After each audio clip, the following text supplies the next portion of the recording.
Hello everybody, welcome back to another episode of Bello Calcio. I am frankly FM84. Thank you for joining me as we are out in the Japanese J-League managing Shonan Bellmare.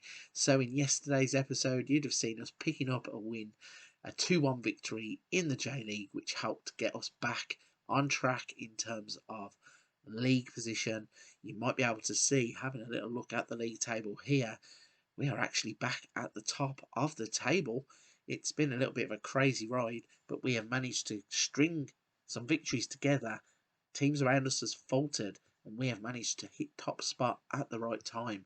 So let's have a look at the schedule and show you what you've missed. So after we beat Hiroshima 2-1, we then played Vissel Kobe, who obviously had that game in hand on us and could have gone above us in the table. But we swept them away, beat them 4-0 with goals from Lutka-Free, Ono, Aranda and Maxwell.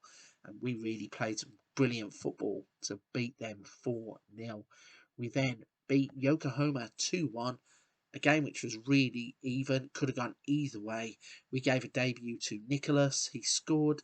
His Brazilian teammate Patati also got on the score sheet, and Obi scoring late on to give them 1 goal back. We then beat Kawasaki Frontale in the last game before we come back. We were kind of outplayed really, but a little bit clinical in front of goal. Maxwell was on fire, Barada played well, Tachi and Hata, they all dug in deep, got themselves 3 more points, and they have propelled us back up to the top of the table. So a little look at the competitions. You can see by looking at the J-League now, we are top by a point from Yokohama, and then we have a 4-point gap back to Vissel Kobe, who we beat. So that victory was essential. It gives us a cushion. If they win that game in hand, they will only go level on points with Yokohama, which means we will stay top of the league anyway. So that brings us up to date nicely with everything going on. We are here to play against Blaublitz Akita in the Emperor's Cup 3rd round. Let's jump in and show you the starting lineup and how we get on against them.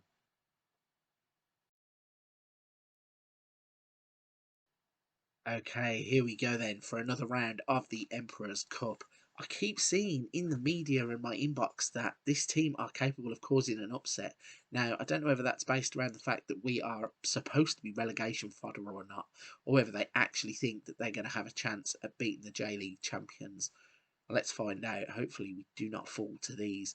So the lineup we're putting out is Tani in goal, Ishihara, Ono, Aranda and Okamoto. We've got Miyuki. We're giving a debut to Robertson in the middle with Nego.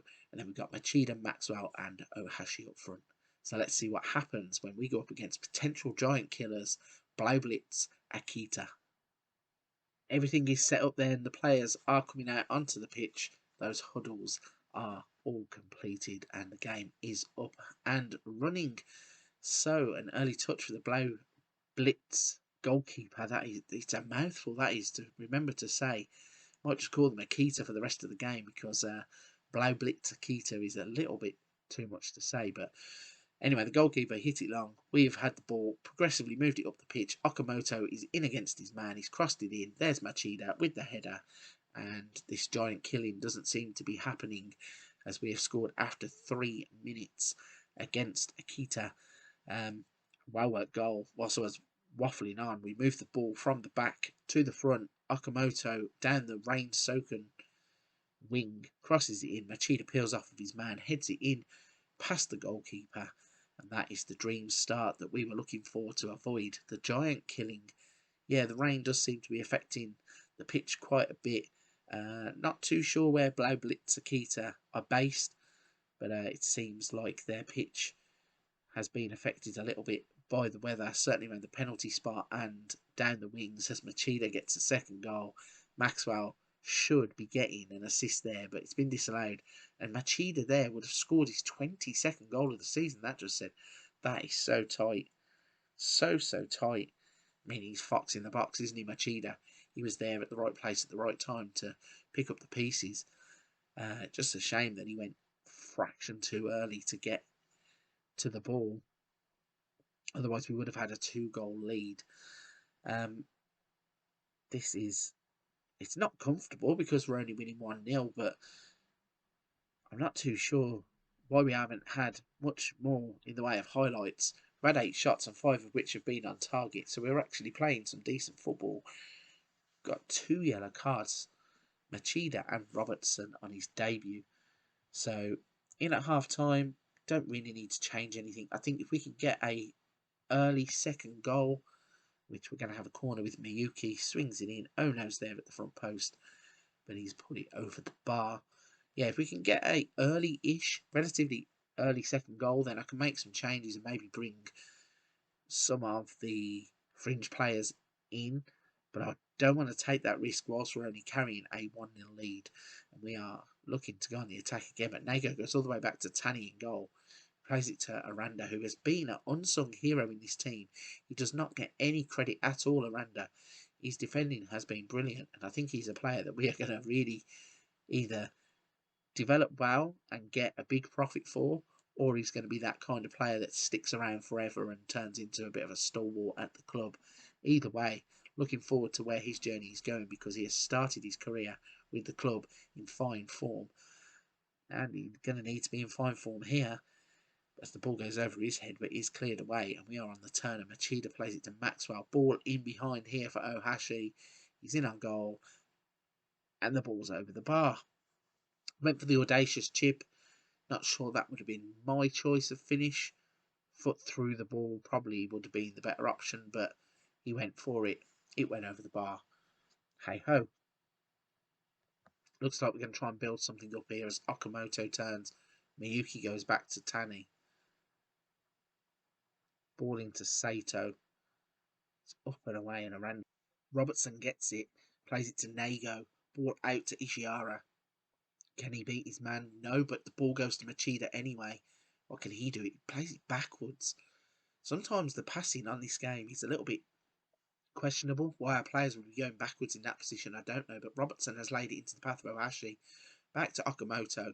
Thought the deflection was going to take the ball into the net. Instead, he played to Ohashi, who's played it off. It hit the post and not gone in. Really don't know how that ball has not hit the back of the net. But we have a corner here, and that's gone over the bar too. I was going to make some substitutions, but I don't think the players deserve to have a rest at all. I think we need to get a second goal here. I was joking about the giant killing not being on because we scored after 3 minutes, but the way we're playing here, it does not look secure at all that we are going to get this victory. Hopefully this attack can bring us something, but no, Machida gives the ball straight away. And now Blaublitz are going to start an attack. Can we take the ball off them high up the pitch? They give it away needlessly. Robertson to Maxwell. Back to Robertson. Ball over the top for Machida. He's in. And he can't finish. He hits the goalkeeper and it's going to go out for a corner kick. Let's see what will happen from this. Miyuki is going to cross it in. Goes for the near post. It is cleared away. And luckily for us, Blaublitz can't turn that into a counter-attack, and it comes to nothing. What's happening here? Goalkeeper with the ball over the top. Hiramatsu, tackled by Aranda, gets the ball. Okamoto steals it there. Nago to Maxwell. Turns, plays to Miyuki to Ohashi. Machida is in. Machida's hit it straight at the goalkeeper. So 3 minutes added on. We're going to get a corner here. Can we get anything from the corner? Miyuki to swing it in. Aims for the near post. There is Aranda. There is the guy in row 7 over there. The header is nowhere near the goal. Luckily for us, it doesn't come back to haunt us though, as we are going to get through into the next round of the Emperor's Cup. It wasn't a vintage performance at all. We huffed and puffed and couldn't blow the house in really. We just kind of whimpered over the line, a goal early on, and then we couldn't capitalise on that. So let's push on through into the homepage. In fact, we're going to go straight into the schedule. Let's have a little look at what is coming up. So we are in the business end of the season, with us now being back top of the league. There are 3, 5, 7. I think that's 9 or 10 J League games to go. We are going to get in the crunch phase here, where a fixture pile up is probably going to hurt us. We might have to sacrifice one of these competitions So we have 3 J-League games. We then have 2 J-League Cup quarter-final legs. We then have the Emperor's Cup 4th round. We have the AFC Champions League 2nd round. And we have all the J-League games. So, obviously, in terms of this season's objectives, it's J-League, Champions League. Let's see what the board think. So, Champions League, they want us to be competitive. We want to do better than that because we want to make sure that we're constantly making sure Japanese football is getting the best seedings in the Champions League. The Emperor's Cup, they want us to reach the 4th round. We are there. And then in terms of the J-League Cup, they only want us to be competitive. We're in the quarterfinals, so it's obviously going to go Emperor's Cup, J-League Cup. J-League is the top, Champions League after that. So back into the schedule. I think we're going to skip those 3 J-League games, maybe come back for the Yokohama game for the 2nd leg of the quarterfinal, providing they don't change all the schedule around again. Then we're going to skip the Emperor's Cup, come back for the Champions League, and then we're going to have a look at the running for the J-League. So I'm going to wrap this one there. Please, if you haven't already, hit the like and subscribe button, and you've got this far into the video and you've enjoyed today's episode, please don't forget to hit both of them to help the channel out. I appreciate every single person that's took the time to do that so far. Year 1 has been brilliant on YouTube. Year 2 is hopefully going to be even bigger. I look forward to bringing so much more content to the channel. But for this one, I'm going to leave it there. Please come back on the next episode when we face off against Yokohama in the 2nd leg of the J-League Cup quarter-final.